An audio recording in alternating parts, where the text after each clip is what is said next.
നല്ല ജോഡിയല്ലേ രണ്ടുപേരും, നല്ല ജോഡിയല്ലേ? നിങ്ങൾ ഈ അങ്ങോട്ടും ഇങ്ങോട്ടും പരസ്പരം അടി ഇടി ഒന്നും ഉണ്ടാക്കാതെ ഒന്ന് കോട്ടയത്തുനിന്നോ എവിടെയെങ്കിലും ഒന്നെങ്കിൽ അതിൽ കോട്ടയത്തോട്ട് വരിക, അല്ലെങ്കിൽ രേണു ട്രിവാൻഡ്രത്ത് പോയി ഒന്ന് ഇരുന്നൊന്ന് സംസാരിച്ച് നമുക്കിതൊന്ന് ഫിക്സ് ചെയ്യാം. രണ്ടും എന്താ പറയണ്ടേ, ഒന്നിനൊന്നിനെ മെച്ചമെന്ന് വേണമെങ്കിൽ പറയാം. ഓ അമേസിങ്. എൻ്റെ കൂട്ടുകാരൻ എന്ന നിലയിൽ, അല്ല നിന്റെ കൂട്ടുകാരൻ എന്ന നിലയിൽ ഞാൻ അഭിമാനിക്കുന്നു.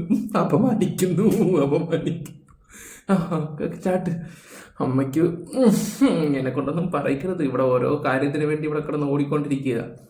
അവൻ്റെയും കൂടെ കാര്യമാണ്.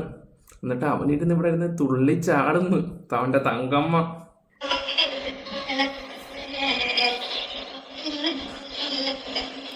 എന്തുകൂടെ ഇങ്ങനെയൊക്കെ കാണിക്കുന്നത് തങ്കമ്മയുടെ? എന്താടാ നിനക്ക്? എന്താ വയ്യായോടാ? എനിക്ക് തോന്നുന്നു രേണുവിനെക്കാളും കൊള്ളാം അല്ലേ? എനിക്ക് ഇഷ്ടപ്പെടുന്നുണ്ട്.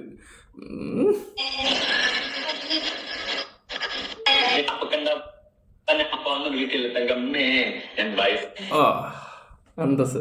ഇത് പോട്ടെ, ഇനി 2 ദിവസം മുമ്പുള്ളൊരു വീഡിയോ ഉണ്ട്, നമുക്ക് അതും കൂടെ ഒന്ന് കാണാം. ഇതിലെ ഹരിശ്രീ അശോകൻ ഉണ്ടല്ലോ, നമ്മുടെ ഹരിശ്രീ അശോകൻ, ഇതിനകത്താണ് തിളക്കത്തിനകത്തിലെ ദിലീപ് മുണ്ടൂരിഞ്ഞോട്ട് പോകുമ്പോൾ ഒരു നിപ്പ് നിൽക്കത്തില്ലേ, അതുപോലുണ്ട്.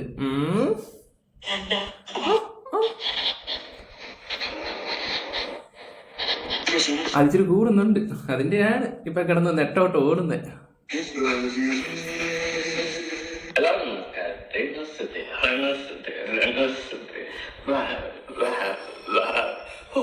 ബാംഗ്ലൂരിലൊക്കെ ബന്ധങ്ങളാണ് രേണുസുതി. അത് ബന്ധം നമുക്ക് കുറെ അങ്ങോട്ട് അന്വേഷിക്കേണ്ടിയിരിക്കുന്നു, കുറെ അങ്ങോട്ട് പോകേണ്ടിയിരിക്കുന്നു.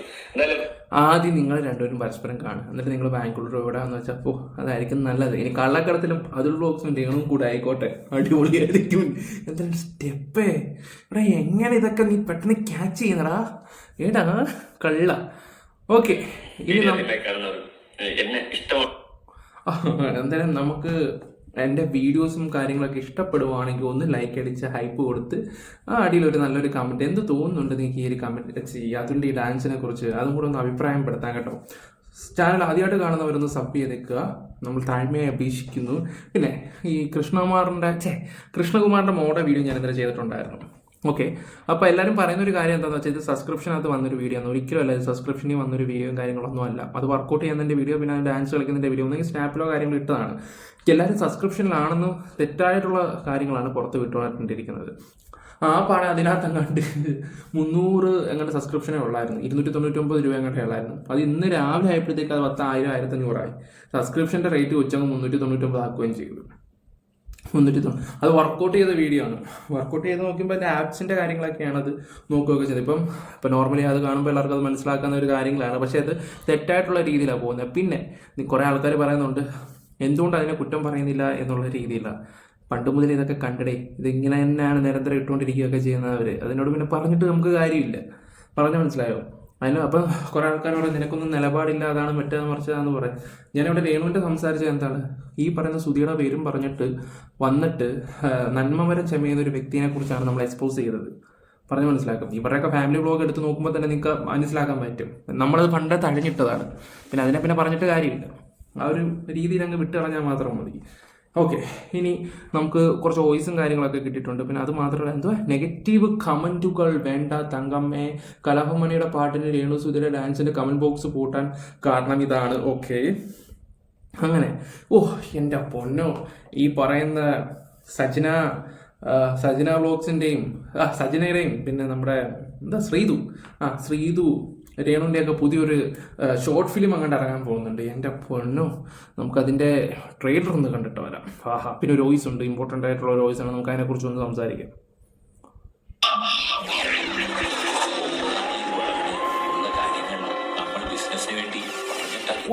എൻ്റെ ശ്രീതു ഇങ്ങനെ നോക്കല്ലേ, ഇവളാരെ യക്ഷിയാണോ? അല്ലാതെ ജീൻസും പാൻറ്റും ഒക്കെ ഇട്ടിരിക്കുന്ന യക്ഷി ആദ്യമായിട്ട് കാണുക. ഒന്നും കൂടെ ആ എക്സ്പ്രഷൻ ഒന്ന് നോക്കട്ടെ. എൻ്റെ ദൈവം എന്തൊക്കെയാ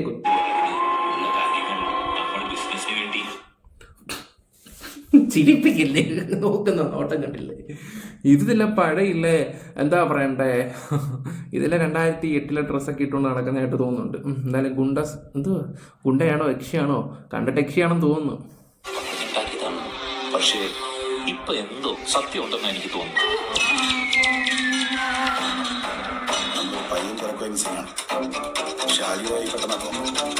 ഓ, ആരാണോ എന്റെ ഡയറക്ടർ? ഭർത്താവിനെ കൊന്നോലെ അവളെ അവൾ അനിയനെ ഞാൻ രണ്ടുപേര് താഴോട്ട് പോയല്ലോ. അതാരാ ഇടിച്ചത്? അക്ക അക്ക രേണു അക്ക, ഡയലോഗ് നോക്കട്ടെ. ഓ,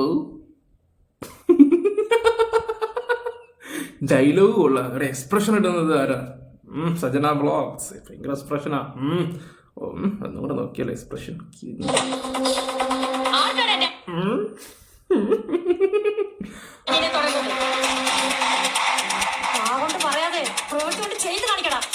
ഓഹോ, എന്താ സജന മഹാബത്ത് വേല. ഇതിലെ വാളിയല്ലേ? വേണ്ട, ആലപ്പുഴയിലെ തിരുമേനി. ഒരേണു ചേച്ചി ഭയങ്കര ഇതാണല്ലോ, ഭയങ്കര മൂഡ് ഓഫ് ഒക്കെ ആണല്ലോ. സജന ചേച്ചി അങ്ങ് തകർക്കുവാണല്ലോ. ഇവരാരെ കൊട്ടേഷൻ വല്ലതും ആയിരുന്നു ഇവര്?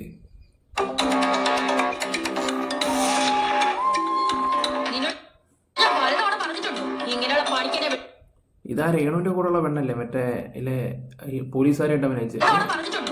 ഇവിടെ എന്തേ കാണിക്കുന്നേ? സജനയെ ശ്രീത് കെട്ടി കിട്ടോ? റിയൽ ലൈഫിൽ വല്ലതാണോ? റിയൽ ലൈഫിലൊക്കെ എന്തൊക്കെയാണെന്ന് കണ്ടറിയാം. ഓ, സജന ചേച്ചി അങ്ങ് അഭിനയിക്കുകയാണ്. പുള്ളി ആരാ? നായികയാണ്, ഗുണ്ടയാണ്, ഒരു പിടുത്തമില്ല. അതെന്താ? ഈ ഡീല് ചെയ്യത്തില്ല. അല്ല സ്വർണ്ണക്കടത്തോ ഈ പറയുന്ന വല്ല സാധനങ്ങളൊക്കെ കടത്താനേ ചേച്ചി കൊണ്ട് പറ്റത്തുള്ളൂ. അതോ ലാപ്പ് കേസ് കെട്ടലൊന്നും ചേച്ചി ചെയ്യത്തില്ല. പിന്നെ ഒരു കാര്യം ഞാൻ പറയാം, ആ ഒരു കാര്യത്തില് പോലീസിന്റെ അന്വേഷണം കാര്യങ്ങളൊക്കെ ഉണ്ടാവോ എന്ന് ചോദിച്ചല്ല, ഒരു ചുക്കുമില്ല. ഞാൻ അങ്ങനെ അറിഞ്ഞത്. അവർ പറയുന്നത് ഇതൊക്കെ ഒരു കേസായിട്ട് എടുക്കാൻ പോലും തോന്നുന്നില്ല എന്നുള്ള രീതിയിലാണ് നമ്മൾ അറിഞ്ഞത്. സത്യം, ഇതൊരു കേസായിട്ട് പോലും എടുക്കാൻ പറ്റാതെ, കാരണം ഇതൊക്കെ ചുമ്മാ ഓരോരുത്തർ തട്ടിവിടുന്നതായിട്ടുള്ള രീതിയിൽ. അപ്പോൾ അവരെന്തായാലും അന്വേഷിക്കാം എന്നുള്ളതാണ് ഒരു പേരിനും മാത്രം. ഓക്കെ, എന്തായാലും ഞാൻ അതിനെക്കുറിച്ച് കൂടുതലൊന്നും വിശദമായിട്ട് ഇവിടെ പറയുന്നില്ല. എന്തായാലും കുറേ ട്വിസ്റ്റ് ഉണ്ട് കേട്ടോ. അതിന് ഉടനെ അറിയിച്ചുതരാം, 2 ആഴ്ചയ്ക്കുള്ളിലാണ്.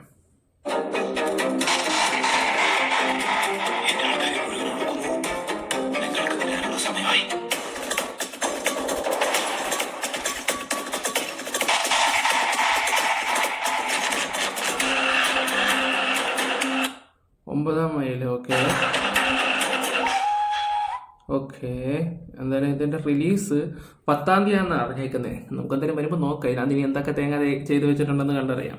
ഓക്കെ, ഇനി ഇപ്പോൾ ഒരു വോയിസാണ് ഇപ്പോൾ വന്നിരിക്കുന്നത്. എന്താണ്ട് ഒന്ന് കേട്ടിട്ട് വാ. ഞാൻ പിന്നെ രേഷ്മ പി തങ്കച്ചന്റെ മാനേജർ കോണ്ടാക്ട് ചെയ്തിട്ടുണ്ടായിരുന്നു. ഒരു പ്രാവശ്യം വിളിച്ചിട്ട് ഫോൺ എടുത്തില്ല. ഇന്ന് തിരിച്ച് ആ സ്ത്രീ എന്നെ തിരിച്ചു വിളിച്ചു. തിരിച്ചു വിളിച്ചിട്ട് ഞാൻ ഇന്ന ആളാന്ന് പറഞ്ഞു എൻ്റെ അടുത്ത്. ഞാൻ പറഞ്ഞു നിങ്ങളല്ലേ ഈ പറഞ്ഞ രേണുവിന്റെ മാനേജർ എന്ന് ചോദിച്ചു. അപ്പൊ അവര് പറഞ്ഞു അതേന്ന്. ഞാൻ ചോദിച്ചു നിങ്ങൾ എന്തിന്റെ ബേസിലാണ് ഇവളുടെ മാനേജർ ആയിരിക്കാൻ? എന്ത് ജോലിയിലാണ് ഇവൾ, എന്ത് ജോലി ചെയ്തിട്ടാണ് ഇവൾക്ക് മാനേജറായിട്ട് ഇരിക്കുന്നതെന്ന് ഞാൻ ചോദിച്ചു. അത് ഞാൻ വർക്കുകളൊക്കെ പിടിച്ചു കൊടുക്കും. ഞാൻ ചോദിച്ചു എന്ത് വർക്കുകളാണ് നിങ്ങൾ പിടിച്ചു കൊടുക്കുന്നതെന്ന് ചോദിച്ചു. ഞാൻ ചോദിച്ചു നിങ്ങൾ ഈ ബാറില് ഇതുപോലുള്ള കുൽസിത പ്രവൃത്തികൾക്കല്ലേ നിങ്ങൾ ഈ അവൾക്ക് ഈ വർക്ക് പിടിച്ചു കൊടുക്കുന്നതെന്ന് ഞാൻ ചോദിച്ചു. അതല്ല, അങ്ങനല്ല, അവൾക്ക് പിന്നെ ദുബായിലോ അവിടെ ഇവിടെയൊക്കെ ഉള്ള ഒരു വർക്കുകൾ പിടിച്ചു കൊടുക്കും. നമ്മൾക്കൊരു വിധവയല്ലേ, ആണ്, 2 പിള്ളേരുണ്ട്, പിള്ളേരെ വളർത്തണ്ടേന്ന്. ഞാൻ ചോദിച്ചു ഈ നാട്ടിലെല്ലാവരും വിധവകളുണ്ട്, ഞാൻ ഒരു വിധവയാണ്. ഞങ്ങളാരും ഇതുപോലെ പൂക്കളും കാണിച്ചു, വയറും കാണിച്ചു, ബാറിൽ പോയി ഡാൻസും ചെയ്തു ഒന്നുമല്ല. ഞങ്ങളാരും മക്കളെ വളർത്തി, അതല്ല അന്തസ്സായിട്ട് ജോലി ചെയ്താണ് മക്കളെ വളർത്തി. എനിക്കൊരു മോനുണ്ട്, മോനെ വളർത്തി പഠിപ്പിച്ചു നല്ല നിലയിലാക്കിയെന്ന് ഞാൻ പറഞ്ഞു. അന്നേ പറയാ അയ്യോ അവൾക്ക് അതിനുള്ള ഹെൽത്ത് ഭയങ്കര വീക്കാണ്, ഹെൽത്ത് ഇഷ്യൂസ് ഉണ്ട്, അങ്ങനെയാണ് ഇങ്ങനെയാണെന്നൊക്കെ എന്നോട് പറഞ്ഞു. ഞാൻ പറഞ്ഞു എന്ത് ഹെൽത്ത് ഇഷ്യൂ? ഇവൾക്ക് 3-4 ആണുങ്ങൾ ഇവളെ വട്ടമെടുത്തിട്ട് അങ്ങോട്ടെറിഞ്ഞു ഇങ്ങോട്ടെറിഞ്ഞു. ഈ ആണുങ്ങളുടെ ചുമലെ ചാരി നടക്കുന്നതിന്, ഈ ആണുങ്ങളുടെ കൂടെ പോയി ഫ്ലാറ്റ് ഷെയർ ചെയ്യുന്നതിനൊന്നും ഇവൾക്ക് ഒരു ഹെൽത്ത് ഇഷ്യൂ ഇല്ല. ജോലി എടുത്ത് ജീവിക്കാൻ എന്താ ഈ ഇത്ര ഹെൽത്ത് ഇഷ്യൂ എന്ന് ചോദിച്ചു. അത് ആകെ ഒരു ചെറിയൊരു 8-ാം ക്ലാസ്സിലോ 9-ാം ക്ലാസ്സിലോ പഠിക്കുന്ന ഒരു പെണ്ണിന്റെ അത്ര അതിന് ശരീരവും ഇല്ല, ഒന്നുമില്ല. ഞാൻ ചോദിച്ചു അങ്ങനെയൊക്കെ ഉള്ള ആളെ നിങ്ങൾ എന്തിനാ കൊണ്ടു നടക്കുന്നതെന്ന് ഞാൻ ചോദിച്ചു. അവൾക്ക് ശരീരമില്ല, ഒന്നുമില്ല, ഇല്ല. പിന്നെ അല്ല, ഈ ചേച്ചിക്ക് എന്താ ഇത്ര ഇത്? ഞാൻ അറിയാൻ വയ്യാത്തോണ്ട് ചോദിക്കുക. ഈ ഒരു വിഷയത്തില് ഈ പറയുന്ന രേണു സ്വർണ്ണക്കടത്തിന്റെ കാര്യം കൊണ്ടിട്ടുണ്ടായിരുന്നു, പിന്നെ എന്താ പറയണ്ടേ, പെണ്ണ് വിഷയങ്ങൾ, പിള്ളേരെ കയറ്റി വിടുന്നതിന്റെ കുറെ കാര്യങ്ങളൊക്കെ സംസാരിക്കുകയൊക്കെ ചെയ്യുന്നുണ്ട്. ഇപ്പം എനിക്ക് തോന്നുന്നു നേരത്തെ വോയിസ് അയച്ച ആ ചേച്ചി തന്നെയാണ്. പുള്ളിക്കാരി പണ്ടത്തെ മറ്റേ പരിപാടിയൊക്കെ കാര്യങ്ങളൊക്കെ ആയിരുന്നു. ആ പുള്ളിക്കാരിയാണ് ഈ വന്ന് ഉപദേശിക്കുന്നത്. പിന്നെ ഞാനൊരു കാര്യം പറയാം, സ്വർണ്ണത്തിന്റെ കേസ് കേട്ട് നിങ്ങൾ കരുതുന്ന പോലൊന്നുമല്ല, അത് മിക്കതും ഫേക്ക് ആയിട്ടുള്ള കാര്യങ്ങളാണ്. സ്വർണ്ണ വിഷയം രേണുവിനെ കൊണ്ട് തൂക്കാൻ പറ്റൂല മക്കളെ, അത് ഉറപ്പാണ്. അതെല്ലാവർക്കും അറിയുന്ന കാര്യങ്ങൾ. അതിങ്ങനെ തട്ടിവിടുന്നത് മാത്രമേ ഉള്ളൂ. പിന്നെ അവിടെ ചെന്ന് പുള്ളി കാട്ടിക്കൂട്ടുന്നതൊക്കെ ഈ പറഞ്ഞ ഡാൻസ് കാര്യങ്ങൾ, പിന്നെ എന്താ പറയണ്ടേ, ഒരു പരിപാടിയൊക്കെ പോയി കഴിഞ്ഞാൽ പുള്ളി 8-9 ദിവസം കഴിഞ്ഞേ വരത്തുള്ളൂ. അതിന്റെ കാരണങ്ങളും കാര്യങ്ങളും ഒന്നും നമുക്ക് അറിയത്തില്ല. പിന്നെ വേറെ രീതിയിൽ കൂടെ അന്വേഷിച്ചപ്പം ഈ പറയുന്ന പ്രൊമോഷന് വേണ്ടി പിന്നെയും മേടിച്ച പൈസയ്ക്ക് വേണ്ടി പുള്ളിക്കാരി പണിയെടുക്കുക എന്നുള്ള രീതിയിലാണ് സംസാരിക്കുകയൊക്കെ ചെയ്യുന്നത്. എനിക്ക് ഇതുപോലുള്ള കുറെ വോയിസുകളും കാര്യങ്ങളും ഒക്കെ എനിക്ക് വലിയ യോജിപ്പ് കാര്യങ്ങളൊന്നുമല്ല. ഇതൊക്കെ കിട്ടിയിട്ട് പോലും ചില ആൾക്കാർ പോലീസിനോട് ഏൽപ്പിക്കുന്നില്ല, തെളിവ് കൊടുക്കുന്നില്ല. അതൊക്കെയാണ് രസം. നമ്മൾ ആണുങ്ങൾ കൊടുക്കുന്നതും പെണ്ണുങ്ങൾ കൊടുക്കുന്നതും തമ്മിൽ ഒരുപാട് ഡിഫറൻസ് ഉണ്ട്. ഇത് എവിടെ നിന്ന് വന്നോ ആ വ്യക്തി തന്നെ കൊടുക്കുന്നതായിരിക്കും നല്ലത്. അതായിരിക്കും കുറച്ചും കൂടെ നല്ലത്. നിങ്ങൾ എന്തിനാ കൊണ്ട് നടക്കുന്നതെന്ന് ചോദിച്ചു. അത് 2 കുഞ്ഞുങ്ങളെ വളർത്തണ്ടേ? ഈ കുഞ്ഞുങ്ങളെ വളർത്തുന്ന കാര്യമാണ് ഇവർ. ഈ കരിഷ്മ അവർ ഫ്രെയിമിൽ പോലും ഇല്ല. സത്യം പറഞ്ഞില്ല, ഒരു കാര്യത്തിലും ഈ കരിഷ്മ ഇല്ല. കരിഷ്മ അവർക്ക് അവരുടെ മുഖം കാണിക്കാനോ ഒന്നിനും അവർക്ക് താല്പര്യമില്ല. പിന്നെ ഈ പൊക്കിക്കൊണ്ട് വരുന്നത് എന്താണെന്ന് ഒരു പിടുത്തവും കിട്ടുന്നില്ല. ഇനി കരിഷ്മയാണ് ഇതിന്റെ ഉസ്താദ്, ഇനി കരിഷ്മയുടെ ചരിത്രം എടുത്ത് ഇത് ആൾക്കാർക്ക് ഇങ്ങനെ ഇരുന്ന് കേൾക്കാൻ മാത്രമേ ഉള്ളൂ. ഇത് എത്ര നാളിരുന്ന് കേൾക്കും? ഇതിന് നീതി മേടിച്ചു കൊടുക്കാൻ ആർക്കെങ്കിലും പറ്റുമോ? എന്തായാലും ഈ പറയുന്ന എന്താ പറയണ്ടേ, നിങ്ങളൊക്കെ താത്തേനെ വാഴ്ത്തി പാടുന്നുണ്ടല്ലോ, താത്തയെ കൊണ്ട് പറ്റുന്നുണ്ടോ? ഇങ്ങനെ ഒന്ന് വീഡിയോ മാത്രമേ ഇടുന്നുള്ളൂ. അവരെ കൊണ്ട് എന്തെങ്കിലും ചെയ്യാൻ പറ്റുന്നുണ്ടോ? ചെയ്ത് കാണിക്കുക. ഇവർക്ക് എന്തെങ്കിലും പറ്റുന്ന രീതിയെങ്കിലും കാണിക്കുക. പിന്നെ നമുക്കറിയാവുന്ന ടീംസിനൊക്കെ അറ്റ്ലീസ്റ്റ് അക്കൗണ്ടെങ്കിലും കളയാൻ കഴിയും. ഇത് അതും ഇല്ല. എല്ലാരും പറയുന്നത്. ഞാൻ ചോദിച്ചു, ഇവൾക്ക് ഫ്ലവേഴ്സിൽ നിന്ന് ജോലി കൊടുക്കാന്ന് പറഞ്ഞു. ഇവൾ എന്തുകൊണ്ട് ആ ജോലി ചെയ്യുന്നില്ലെന്ന് ചോദിച്ചു. അപ്പൊ പറഞ്ഞു, അത് ഫ്ലവേഴ്സുകാർ ചുമ്മാ പറയുന്നത്, അവരിങ്ങനെ ചുമ്മാ ഓഫർ ജനങ്ങളുടെ കണ്ണിൽ പൊടിയിടാൻ വേണ്ടി അവർ ഓഫർ ഇടുന്നതേ ഉള്ളൂ. ഞാനൊരു കാര്യം പറയട്ടെ, ഇതൊക്കെ ഈ സ്ത്രീ പറഞ്ഞു. ഈ സ്ത്രീയുടെ തെളിവ് വല്ലതും ഉണ്ടോ? ഈ കരിഷ്മയായിട്ട് സംസാരിച്ചതിന്റെ തെളിവോ വോയിസ് വന്നിട്ട് പുറത്തിട്. ഇത്രയൊക്കെ ഇവർ റെക്കോർഡ് ചെയ്യുന്ന ഇനമാണെങ്കിൽ എന്തുകൊണ്ട് അത് റെക്കോർഡ് ചെയ്തിട്ടില്ല? ഇത് എനിക്കെന്തൊക്കെയോ, ഇതിപ്പോ കുറെ നാളുകൊണ്ടേക്കോ കുറെ തൊലിഞ്ഞ് വോയിസ് ഞാൻ കേൾക്കുന്നുണ്ട്. എന്തെങ്കിലുമൊക്കെ നിങ്ങളെ കൊണ്ടൊക്കെ വല്ലതും പറ്റുന്നെങ്കിൽ ചെയ്യാൻ നോക്ക്. അതാ വേണ്ടത്. ഇതാണ് പറയുന്നത്. കിച്ചുവിനെ പഠിപ്പിക്കുന്ന കാര്യം അതൊക്കെ വെറുതെ അവര് പറയുന്നതാന്നാ പറയുന്നത്. ഈ കരിഷ്മ പറഞ്ഞത്. ഞാൻ ചോദിച്ചു, നിങ്ങൾ ഇവളെ കൊണ്ട് നടന്നു നിങ്ങൾ ഇതുപോലെ നിങ്ങളുടെ ക്ലീവേജ് കാണിക്കുമോ എന്ന് ചോദിച്ചു. നിങ്ങളുടെ വയറ് കാണിക്കുമോ? നിങ്ങളുടെ പൊക്കിള് കാണിക്കുമോ? അല്ലെ നിങ്ങൾക്ക് ഒരു മകളുണ്ടെങ്കിൽ നിങ്ങളുടെ മകളെ നിങ്ങൾ സമ്മതിക്കുമോ? ഇതുപോലത്തെ പണി ചെയ്യാൻ സമ്മതിക്കുമോ എന്ന് ചോദിച്ചു. അത് എനിക്കതിനുള്ള കോൺഫിഡൻസ് ഇല്ല. എനിക്കതിനുള്ള കോൺഫിഡൻസ് ഒന്നുമില്ല. അവൾക്ക് ഈ പറഞ്ഞ രേണു എന്ന് പറഞ്ഞവൾക്ക് എന്തും ചെയ്യാനുള്ള കോൺഫിഡൻസ് ഉണ്ടെന്ന് പറഞ്ഞു. എന്തും ചെയ്യാനുള്ള കോൺഫിഡൻസ് ഉള്ളത് കൊണ്ടാണ് അവള് എന്തും കാണിക്കുന്നതെന്ന് പറഞ്ഞു. ഇവര് ആ കോൺഫിഡൻസിനെ ഇവരെല്ലാം യൂട്ടിലൈസ് ചെയ്യുമല്ലേ? അല്ലേ? അപ്പം ഇങ്ങനെയൊക്കെയാണ് ഒരു ആ ഈ പെണ്ണിനുണ്ടല്ലോ, ഈ പെണ്ണ് സർവനാശത്തിലേക്കായിരിക്കും. ഇതിന് ബുദ്ധിയും ബോധവും ഉണ്ടെങ്കിൽ ഇനിയാണെങ്കിലും അതിന് കരകയറാൻ സമയമുണ്ട്. അവൾ എന്ത് വേണമെങ്കിലും ചെയ്തോട്ടെ. അവള് വിചരിക്കുവോ, ഇനി ബാറിൽ പോയി ഡാൻസ് ചെയ്യുവോ, വെള്ളമടിക്കുവോ, എന്ത് വേണം, ഇതൊക്കെ അവൾക്കുടെ സ്വകാര്യമായ കാര്യമാണ്. ഇന്ത്യയിൽ ഇപ്പൊ വ്യഭിചാരം ഒരു നിയമവിധേയമായ കാര്യമാണ് എന്ന് ചൈൽഡ് ലൈനിലെ ആൾക്കാർ എന്നോട് പറഞ്ഞതാ കേട്ടോ. ചൈൽഡ് ലൈനിൽ ഇരിക്കുന്ന ഉദ്യോഗസ്ഥരെ നമ്പർ സഹിതം ഞാൻ തരാം. ഒരു ഉദ്യോഗസ്ഥ എന്നോട് പറഞ്ഞതാ, ഇന്ത്യയിൽ വ്യഭിചാരം നിയമവിധേയമായിട്ടുള്ള കാര്യമാണ്, അതുകൊണ്ട് ആർക്ക് വേണേലും വ്യഭിചാരം ചെയ്യാമെന്നാണ് ചൈൽഡ് ലൈനിലുള്ളവർ പറഞ്ഞത്. കാരണം ഞാൻ ചൈൽഡ് ലൈനിൽ പരാതി ഇവൾക്കെതിരെ കൊടുത്തിരുന്നു. ഇവൾക്കെതിരെ ഞാൻ ചൈൽഡ് ലൈനിൽ പരാതി കൊടുത്തിട്ടുണ്ട്, കസ്റ്റംസ് ഇന്റലിജൻസി കൊടുത്തിട്ടുണ്ട്, പിന്നെ ഓറൽ കംപ്ലൈന്റ് തൃക്കോടിത്താനം പോലീസ് സ്റ്റേഷനിൽ കൊടുത്തിട്ടുണ്ട്, കോട്ടയം സൈബർ സെല്ലിൽ കൊടുത്തിട്ടുണ്ട്. ഇതൊക്കെ നമ്മൾ വിളിച്ചു ചോദിക്കുമ്പോൾ എല്ലാം അന്വേഷിച്ചോണ്ടിരിക്കുക. ഇവളുടെ വീഡിയോസ് കാര്യങ്ങളെല്ലാം നോക്കി അവൾ അന്വേഷിച്ചോണ്ടിരിക്കുക. ഈ ചേച്ചി കംപ്ലൈന്റ് കൊടുത്തെന്നാ പറയുന്നത്. ആദ്യം അതൊന്നും അന്വേഷിക്കണമല്ലോ. നമുക്ക് എന്തായാലും ഈ തൃക്കൊടിത്താനത്തെ പോലീസുകാരെയൊക്കെ നമുക്ക് നല്ല രീതിയിൽ അറിയാം, കോട്ടയത്തെ ഈ സൈബർ സെല്ലുകാരെയും നമുക്കറിയാം. അപ്പം ഈ പറയുന്ന ഈ ചേച്ചി കേസ് കൊടുത്തു, എത്ര കേസ് രേണു സുധിയുടെ പേരിൽ അവിടെ വന്നിട്ടുണ്ട്, അതിന്റെ കറക്റ്റ് ഡീറ്റെയിൽ എടുക്കണം. എടുത്തു കഴിഞ്ഞാൽ നമുക്ക് ഈ കക്ഷിനെ തൂക്കാൻ പറ്റും, വഴി ഉണ്ടാക്കാം. പറയുന്നത്. ചൈൽഡ് ലൈൻകാർ പറഞ്ഞിരിക്കുന്നത് എന്തായാലും ഈ കാര്യം അന്വേഷിച്ച് ഇവൾക്ക് കുട്ടിയുടെ കാര്യത്തിൽ ഞാൻ പറഞ്ഞ കുട്ടിക്ക് ഇവള് കുട്ടിയെ നോക്കുന്നില്ല. 24 മണിക്കൂർ കുട്ടി മൊബൈലിൽ അഡിക്റ്റ് ആണ്. പിന്നെ ഈ കുട്ടിയുടെ കാര്യം പറഞ്ഞാണ് ഇവള് നാട് നീളെ കൊച്ചിനെ നോക്കാതെ നാട് നീളെ നടക്കും. കൊച്ചു ഫോണിന് അഡിക്റ്റ് ആണെന്ന് പറയാനുള്ള കാര്യം എന്താ ചേച്ചി? എനിക്ക് തോന്നുന്നു രേണു ദുബായി പോയ സമയത്ത് കാറിനകത്ത് കൊച്ചു ഫോൺ കുത്തിക്കൊണ്ടിരിക്കുകയായിരുന്നു. അങ്ങനെയാണെങ്കിൽ എത്ര കുട്ടികളുണ്ട് ഇവിടെ ലോകത്ത്. ഇപ്പൊ അമ്മമാരി ഈ പിള്ളേർക്ക് ചോറ് കൊടുക്കുന്ന തന്നെ ഈ പറയുന്ന ഫോൺ കാണിച്ചേട്ടാ. എന്റെ പൊന്നെ ചേച്ചി എന്തായാലും കൊള്ളാം, നല്ലതാ.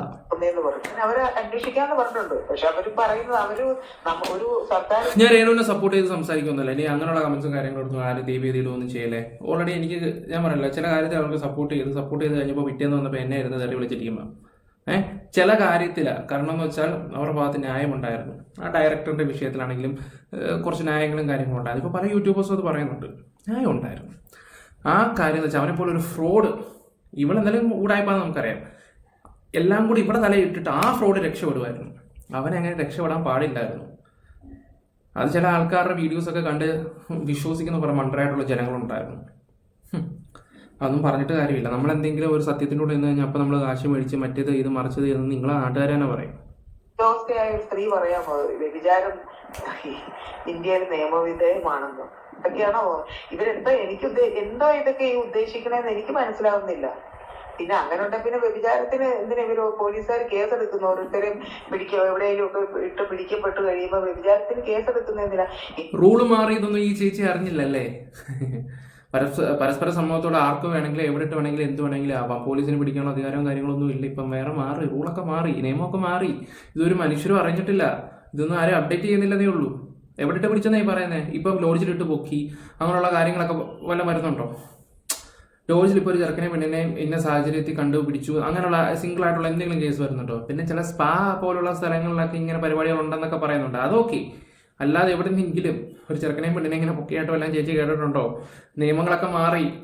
എങ്കിൽ ഇവൾക്ക് തൊഴിലാളി എന്നുള്ള കാർഡ് കൊടുക്കട്ടെ, ഈ രേണുവിന് കാർഡ് കൊടുക്കട്ടെ, എന്നിട്ട് ഇവൾ എന്ത് വേണമെങ്കിലും അർമാദിക്കട്ടെ.